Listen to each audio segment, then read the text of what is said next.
Hello there.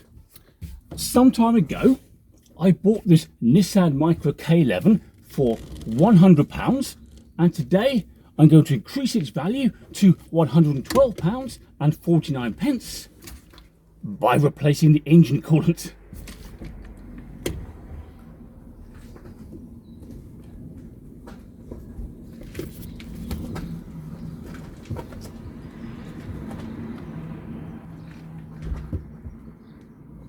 Welcome to CarSpyTV.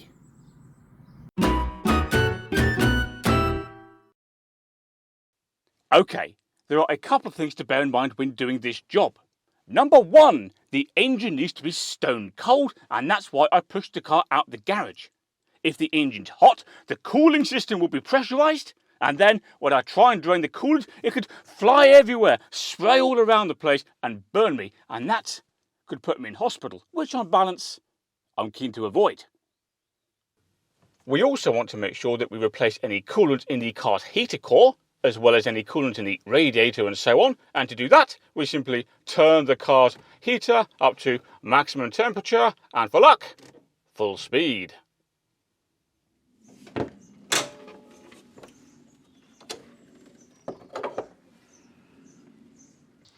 Okay, let's summarise what we're dealing with here.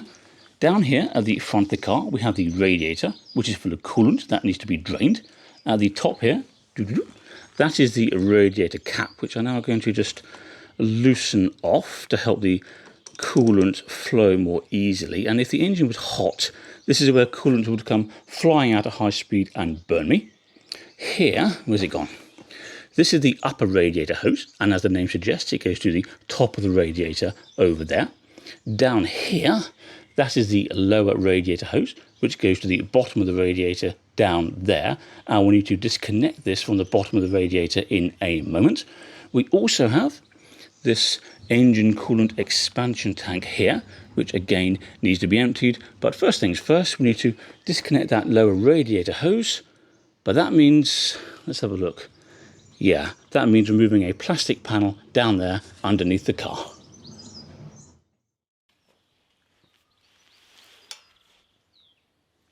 Okay, so let's remove this plastic clip, and to do so we pull out the sensor like so, and then the whole thing should just come out, which it has. That's number 2 of those. Now, where's that cable tie gone? We need some pinchers to cut that. Oh, it's awkward to get to, the camera in the way. Where is it? There we go. That come off? Yes. And then we got this bolt to do, which is a 10mm.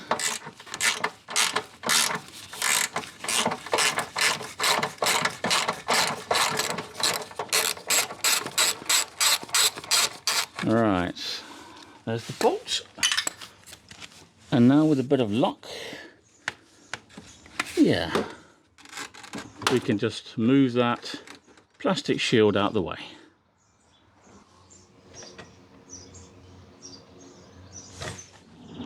So we can now see the lower radiator hose. Now what I need to do is undo this clip here, which I'm going to do with a 7mm socket, and then pull the hose back. At that point, a whole load of coolant is going to come pouring out, which I'm going to do my best to catch in this tray thing there, although to be honest I suspect most of it's going to go down my arm and soak me, but that's okay as long as I don't drown the camera.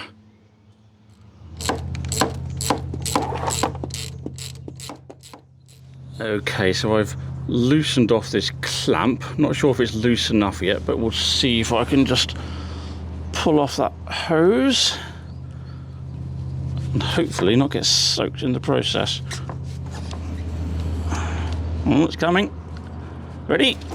There we go.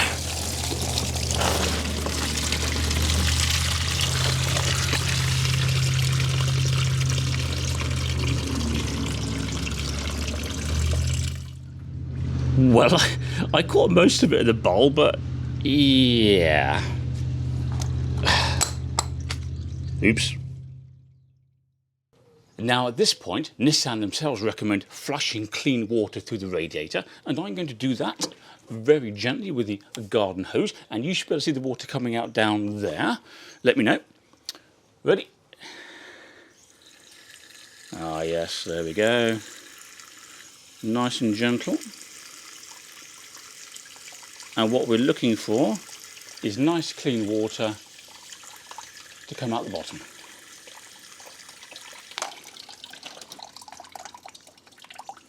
Yep, that's clean enough.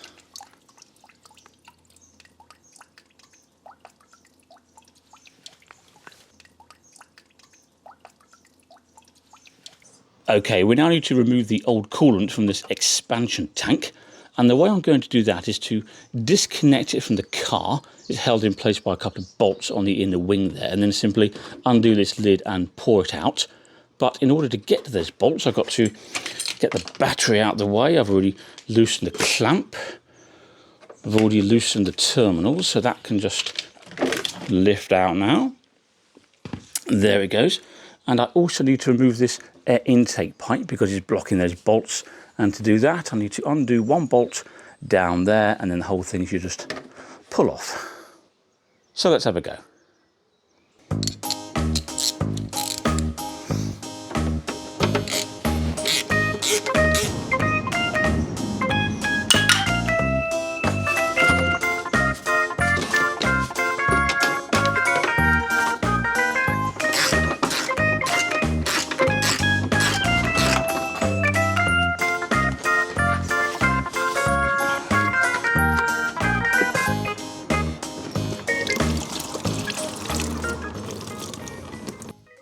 Okay, so I've taken the old coolant out of the expansion tank, and actually I gave the tank a quick rinse with a garden hose because, as I said earlier, there was some sediment floating around in there.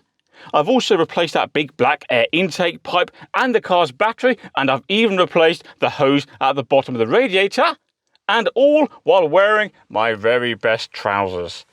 Yeah. I reckon they'll last another 10 years. I'm not going shopping.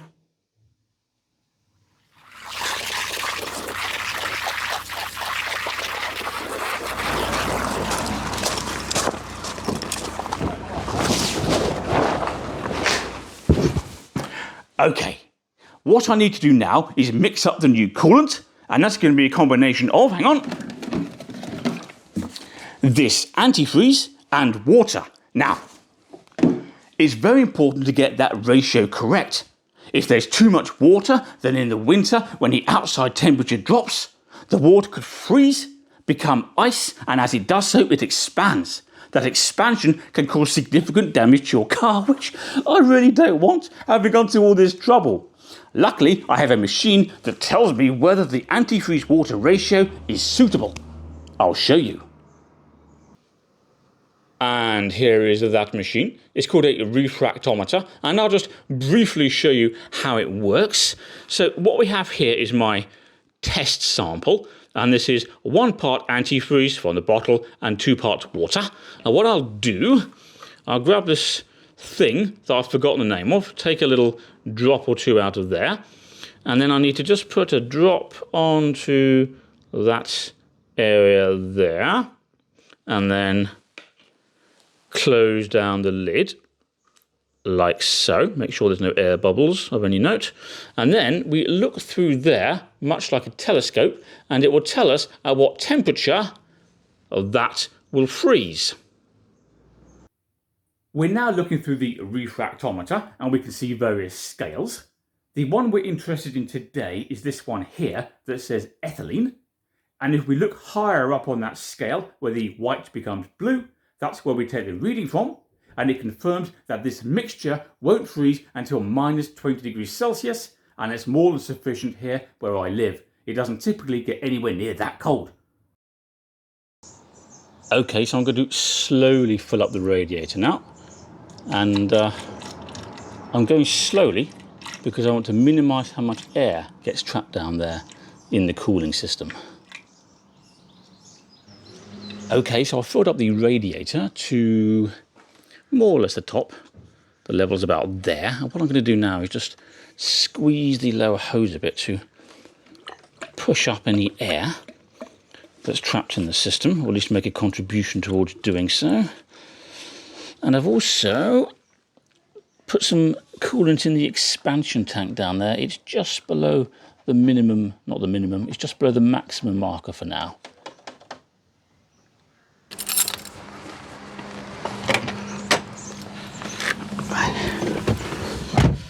Okay, so I've replaced the cap on the radiator and indeed the lid on the expansion tank. And now it's time to start the car, and just cross my fingers I haven't messed anything up. All right, we are in neutral. Is that guy going to deliver a parcel to us? Nope, he's going next door, that's fine. So, well, it started, that's encouraging. And now I've got to make sure that it all warms up nicely, and then check the levels of the coolant and adjust as required. Right. So the car's been running for a while now, and as we can see, the temperature gauge is rising nicely, so that's encouraging. Okay, the fan down there that cools the radiator, that's come on as well, which is good. I've also had a quick look underneath at the lower radiator hose, and there are no leaks. Okay, so here in the driveway, at least everything feels fine. The engine has got up to temperature, but it hasn't overheated. The blower motor, that's giving us nice warm air. Far too hot today, but I should be thorough and take it for a quick spin around the block just to make sure there are no overheating issues when it's under a bit more strain. So off we go.